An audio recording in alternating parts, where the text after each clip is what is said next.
senantiasa menjadikan satu sebab diampunkannya segala dosa-dosanya, diterima segala amal ibadahnya, diterangkan alam kuburnya dan diluaskan hafalahnya, serta dan mudah-mudahan Allah dijadikan sebagai taman-taman surga Allah Subhanahu wa Ta'ala. Hadirin yang sama-sama dimuliakan oleh Allah, sebagaimana sering kita dengar, kita baca, annal mauta hakun, sesungguhnya yang namanya kematian adalah suatu nyata dan pasti. Artinya bahwa apa? Bahwa setiap yang bernyawa pasti akan merasakan mati. Kullu nafsin dha'iqatul maut. Setiap yang bernyawa akan merasakan kematian. Yang namanya merasakan berarti sementara, ya? Jadi bukan berarti mati terus gak bisa ngapa-ngapain, ya. Artinya setelah dicabut nyawanya nanti akan dikembalikan lagi ke jasadnya. Untuk apa dikembalikan? Liyadzuqul adzaba bima kanu yaksibun, untuk merasakan balasan-balasan, siksa-siksa sebagaimana yang sudah dia lakukan ketika dia hidup di alam dunia. Jadi kalau begitu, mayit itu merasakan enggak disiksa itu sakit, ya, disiksa itu mengerikan, merasakan tidak? Merasakan. Untuk itu, karena masa bagi mayit yang paling menegangkan, paling mengerikan dan menakutkan ketika mulai dia berada di alam kubur malam pertama. Di malam pertama si mayit ngelihat jasadnya. Fasta'dhinallahu ruha ila jasadihi fayabka al-mayyitu wa kana bikum. Ketika si mayit malam pertama melihat jasadnya dia sendiri, dia sadar, kaget, ternyata kok badan saya tidak bisa bergerak sama sekali, nggak bisa ngapa-ngapain. Di situ si rohani mulai menangis dan sangat sedih melihat perubahan yang ada pada jasadnya. Tuh, mulai sadar tuh dia malam pertama. Malam kedua berikutnya minta izin kepada Allah si rohani untuk datangi jasadnya. Diizinkan oleh Allah, ada perubahan lagi. Fayaqqa tuh mindain min famihi, mulailah keluar darah merah, darah hitam ngucur dari hidung dan mulutnya. Kemudian malam ketiga dia datang kembali, nengok lagi jasadnya, ternyata darah yang tadi keluar sudah bercampur dengan nanah. Datang lagi malam keempatnya, bukan lagi tentang tanah. Di situ sudah mulai banyak belatung yang menggerogoti jasadnya. Kemudian datang lagi melihat jasadnya sudah mulai terkelupas, kulit-kulitnya sudah mulai lepas dari tulang-tulangnya. Datang lagi malam berikutnya, sehingga malam ketujuh si mayit sudah melihat badannya sudah tidak layak berbentuk sebagaimana bentuk ketika dia di alam dunia. Lah, makanya di saat-saat malam 1, malam 2, seterusnya sampai malam 7, maka kita sebagai ahli kubur untuk mendoakan agar si mayit di alam kubur di samping menghilangkan rasa takut dan gentarnya, juga malaikat tidak memperlakukannya dengan sadis dan kejam. Ya. Karena ketika kita menghantarkan ahli kubur tadi kepada kuburan, ya, ketika diantar sama kita tuh, ya, nyampe di situ makanya disunahkan agar ahli kuburnya jangan buru-buru pulang. Nah, ngapain di situ? Tentu kita doa, bacakan Yasin, tahlil, tabur bunga, sebagainya. Kenapa? Dengan harapan ketika keluarganya masih di situ, lalu datang malaikat Rahman. Sebelum datang yang namanya malaikat Munkar dan Nakir, datang terlebih dahulu yang namanya malaikat Rahman. Ya. Datang malaikat Rahman. Ya. Kemudian terjadilah dialog. Ya. Malaikat Rahman memerintahkan agar si fulan yang mati tadi untuk menuliskan semua amal ibadah perbuatannya ketika di alam dunia. Hei fulan bin fulan, untuk amaluka fid dunya, tulis semua apa yang pernah kamu lakukan di alam dunia. Apa kata si malaikat? Kaifa anni aktubal amali walakin la qulani. Bagaimana saya bisa nulis ya malaikat? Bagaimana uang bukunya nggak ada, pulpennya nggak ada, tintanya nggak ada. Apa kata mereka berubah? Padahal mereka digitali. Ya. Jadikan itu kain kapan sebagai bukunya. Itu lambang, kenapa warna putih?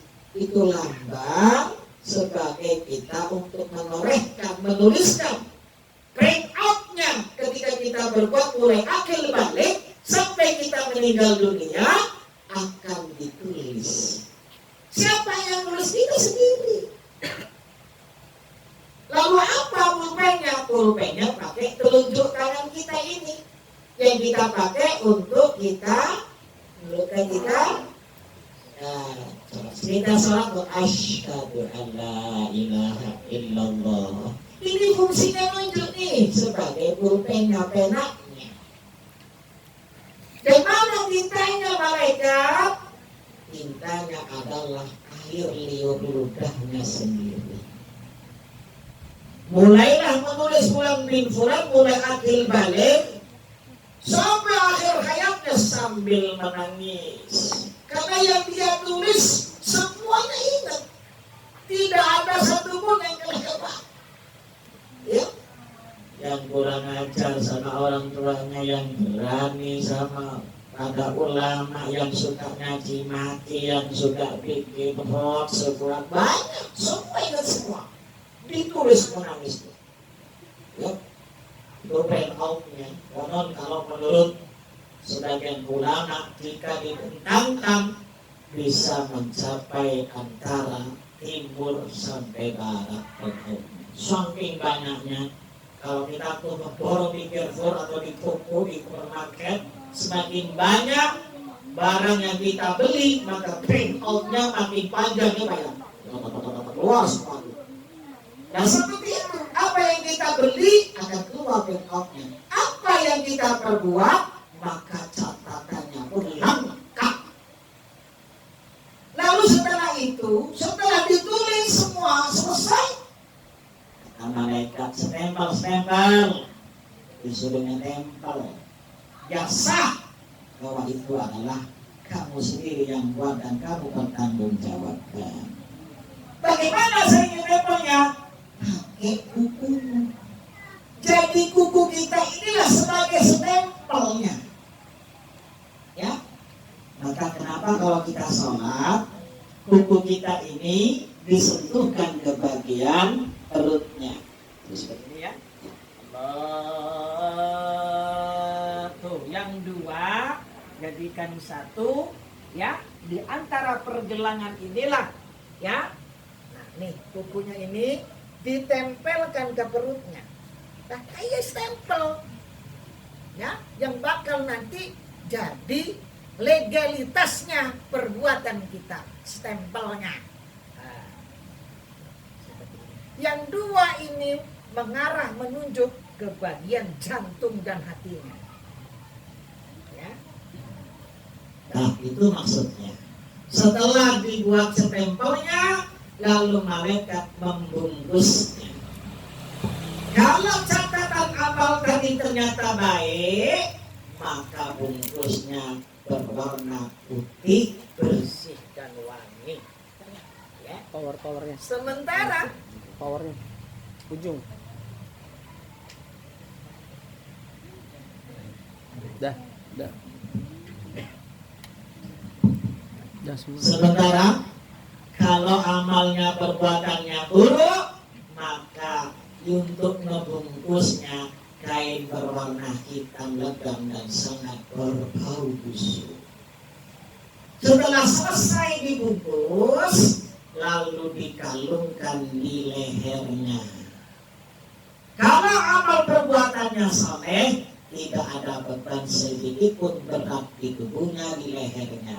Tetapi sebaliknya, kalau catatan amalnya buruk, maka lehernya akan menunduk, menanggung beban berat sehingga sampai lehernya nekuk ke bumi. Setelah itu malaikat rumah, ya, membuka hafroh, lubang yang tembus ke surga dan lubang yang tembus kepada neraka dari lapis-lapisan bumi. Kalau yang dibuka amal soleh tadi itu sababiahnya, keluarlah ya angin segar dari surga, maka orang tersebut persis ketika dia berada di kamarnya yang pakai AC. Ya, sebaliknya kalau hafra itu yang dibuka dari perut bumi, itu keluarlah magma ya, hawa-hawa yang keluar dari neraka jahanam. Maka kita akan merasakan selamanya di situ sangat luar biasa tersiksa, ketakutan dan kepanasan yang sangat mengerikan. Setelah itu malaikat rumah pun pergi. Nah, makanya ketika itu jangan pergi dulu tuh, katanya sih. Dengan harapan ya nggak terlalu kejam dan sadis, malaikat menanyakan.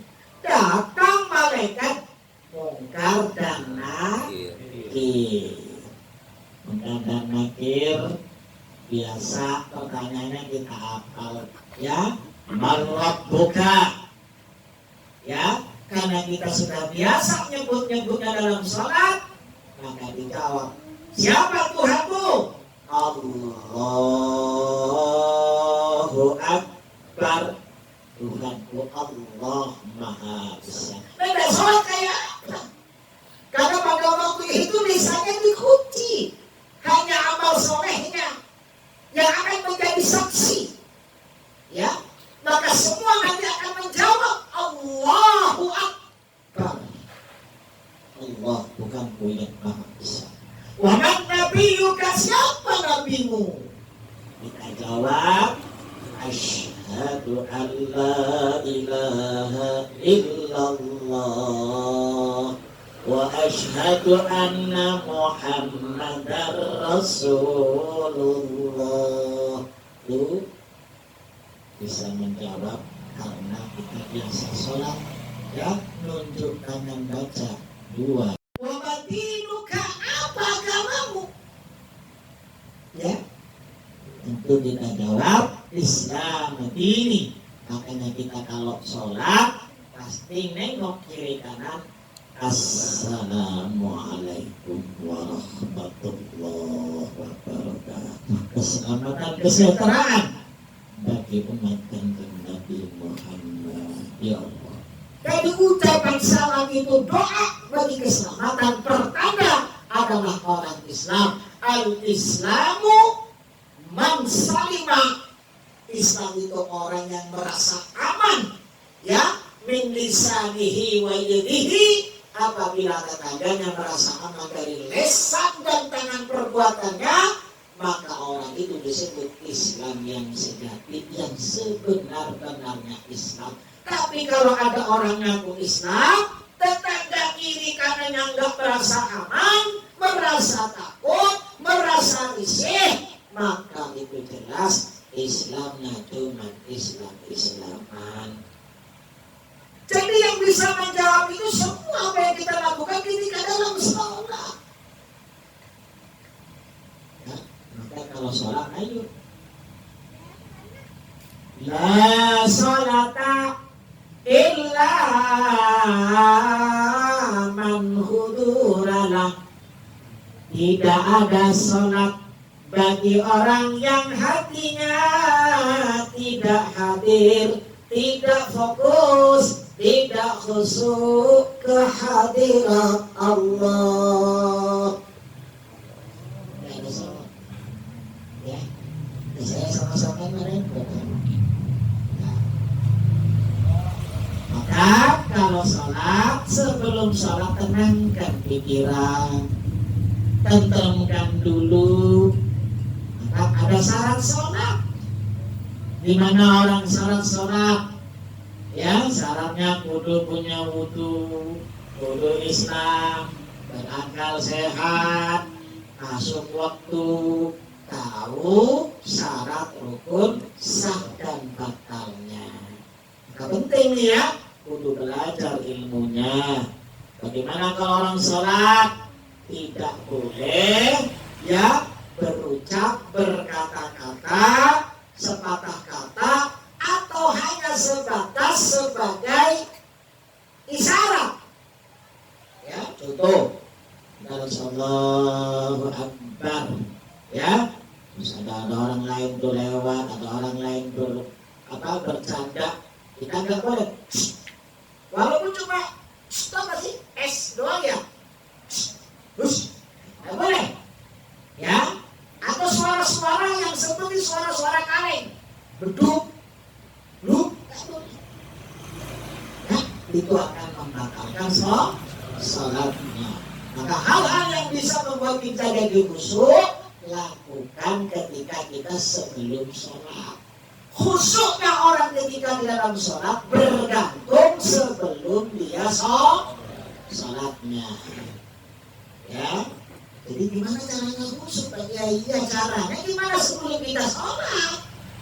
Ya, kalau sebelum sholatnya sudah diisi dengan kebencian, kedengkian, buruk sangka, su'ullah, maka muncul nanti ketika sholatnya marah-marah, cemberut, pikiran kotor, segala macam. Karena yuk, ya, sebelum sholat hilangkan pikiran-pikiran buruk, sesuatu hal-hal yang bisa membuat kita menjadi ruwet. Paham ya? Nah, jadi setelah muka dan daging itu datang menanyakan itu semua, sampai bisa jawab dengan fasih, bilisanun fasihun, maka Anda itulah sebagai awal mula Anda selamat terus sampai nanti menuju ke hadirat Allah Subhanahu wa ta'ala. Tapi kalau waktu itu sampai gagal, ketika itu sudah tidak bisa menjawab pertanyaan-pertanyaan itu, maka silakanlah untuk seterusnya. Ya, kenapa? Ya sudah dikatakan wa fusila ma fis sudur. Apa-apa yang sudah ditanam di dalam hatinya akan ditayangkan kembali di alam kuburnya. Kenapa alam kuburnya jadi gelap dan serem? Karena ketika hidupnya hatinya diisi sama yang gelap dan yang serem. Ya, kami bebek. Jadi yang nulis kita sendiri, dan pertanyaan itu ditanyakan oleh Munkar dan Nakir. Kenapa ditanya? Bohongan karena lu. Nah, ya kalau ini masa mau ditanya? Ya, jadi ditanya itu karena lu. Nah, di sinilah fungsi ditalkin. Ya, makanya kalau sudah dikubur, ahli kuburnya ada salah satu mimpin, talqin, ngajarin kalimat-kalimat baik agar sekiranya nanti si ahli kubur ini bisa terbantukan dengan kalimat-kalimat tadi. Apa dengar Pak Kiai? Sangat-sangat mendengar, bahkan pendengaran orang yang meninggal itu jauh lebih baik, lebih bagus ketimbang orang yang masih hidup. Masya Allah. Ya, jadi jangan dikira dalam kubur itu dia nggak dengar tetangga sebelahnya lagi dihajar. Ya, jangan dikira nggak dengar. Ya, ternyata orang yang meninggal itu pendengarannya sangat baik. Oleh karena itu, yuk kita kirimkan doa-doa yang baik. Jangan lagi kalau orang sudah meninggal pakai disumpah-sumpahin, pakai diungkit-ungkit kesalahan masa lalu, bahkan doakan, mohonkan ampun. Kalau perlu kita sedekahkan sebagai bentuk amal jariah. Walaupun kata baginda Rasulullah, inna sadaqata bil mayyit tanfa'uhu walau bima'in. Sedekah buat mayit itu akan sampai kepada si mayit walaupun hanya sekedar segelas air. Punya air segini Pak Ustaz, tolong Pak Ustaz, air ini doain ya Pak Ustaznya, pahalanya buat almarhum. Segelas air sampai. Bagaimana dengan bacaan-bacaan Quran? Ya, au kita roti atau hanya sebutir biji kurma. Nah kalau kita nggak ada kurma gimana Pak Ustaz? Terserahlah apa roti kayak apa. Nasi sepiring, antar ke tetangga. Niatkan ini sebagai sedekah. Inna sedekah tanfa'uhul benar. Karena sedekah itu akan menolak bencana, menolak siksa. Jadi kalau ada anak cucunya sedekah, ya pastinya harus digebukin, tertahan karena ada pahala sedekah.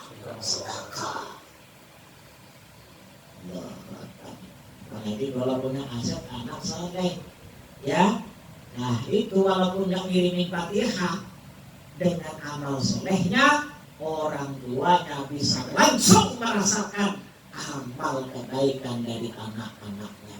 Tapi sebaliknya, man kana abuhu wa kana waliduhu fi kulli lakmatin maksiatillah. Allah.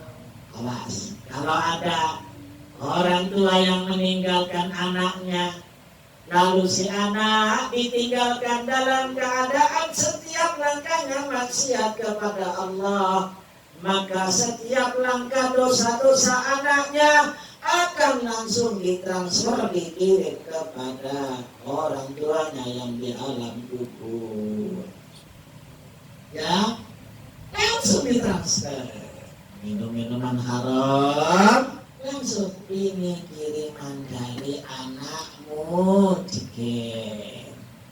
Ya, ini anak maksiat kalau berbuat nyuri, madah, berzina, diambil ini kiriman dari anakmu. Masya Allah. Ayo, sing soleh. Kita sudah tidak bisa berbuat apa-apa untuk kedua orang tua kita kecuali anak yang soleh mendoakan kedua orang tuanya, amal jariah dan ilmu yang manfaat. Bapak ibunya yang lain pesantrenin, ya, tadi katanya pengaji anaknya mau pakai pesantren, mau pergi pesantrenkan anaknya, mulai niatnya saja, apalagi diantarkan kata Allah Subhanahu Wa Taala. Kalau sampean anakmu jadikan sebagai pembela agamamu, kata Allah, jangan khawatir, semua aku ambil alih tugas dan tanggung jawabmu. Artinya setelah kita anak itu pesantrenkan, jangan takut biayanya kayak apa, maka Allah akan jamin rizkinya. Ya, jangan berdosa.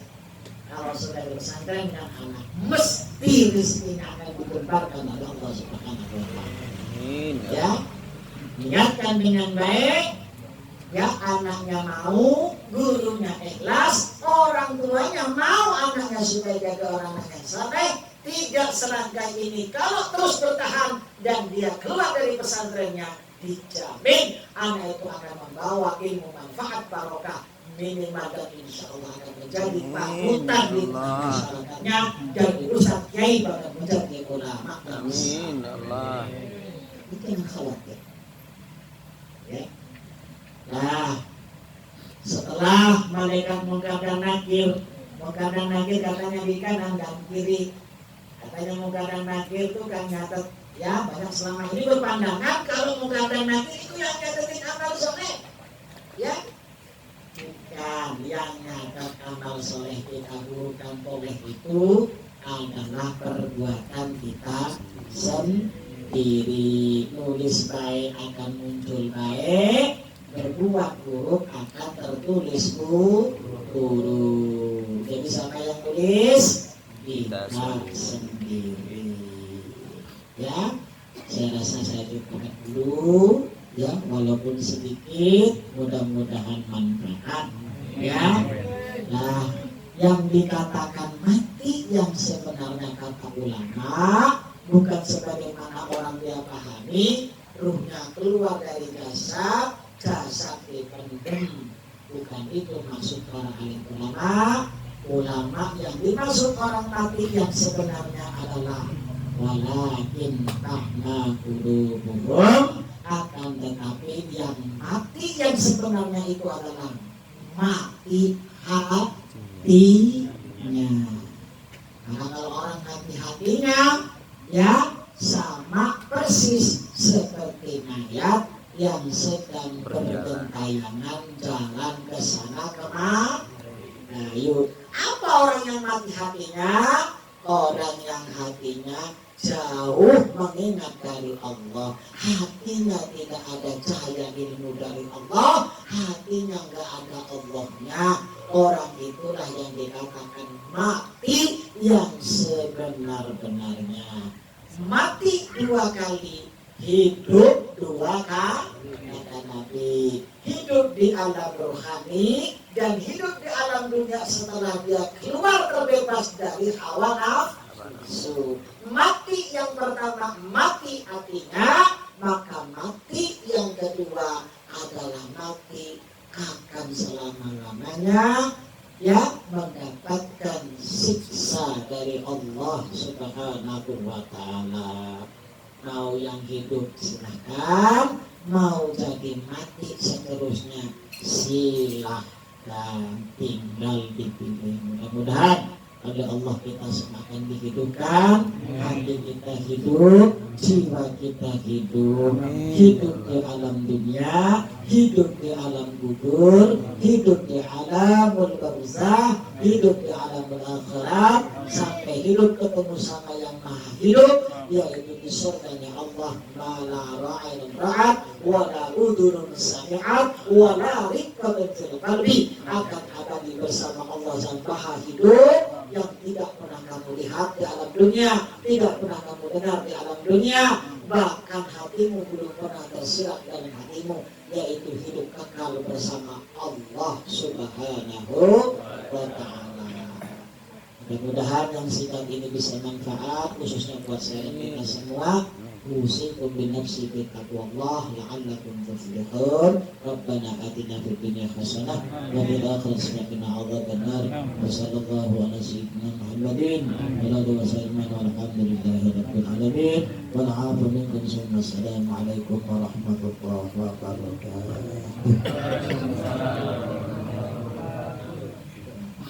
Assalamualaikum warahmatullahi wabarakatuh. minal muslimin wal muslimat wal mu'minin wal mu'minat al ahya'i minhum wal amwat khususan mampu ila fi halatil akhiras Allahumma finnahum wa'afihim wa'afanahum Allahumma la tahimma li rahmatina ta'amma fina nawadahum Allahumma sin sawaba ma qara'nahu Allahumma sin sawaba ma qara'nahu Allahumma sin sawaba ma qara'nahu Allahumma sin maqasidana Allahumma sin maqasidana Allahumma sin maqasidana ya wahab ya razak ya fatah ya alim ya hayy ya qayyum ya rabbal alamin Allahumma nas'aluka as-salamata wal afiyata fi jasadina wa ziyadata fil ilmina wa barakata fi rizqina wa tawbatan qabla mautina wa mafiyatan ba'da mautina Allahumma ala fi syakaratil maut wa najatan min darbil hisab rabbana la tuzigh qulubana ba'da idh hadaytana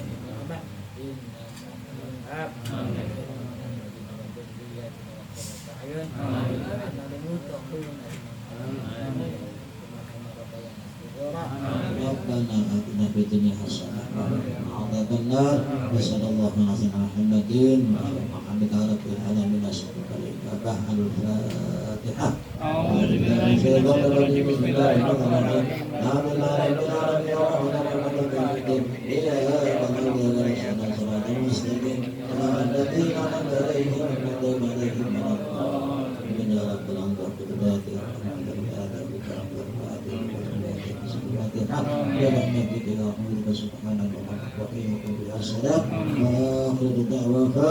Alhamdulillah rabbil alamin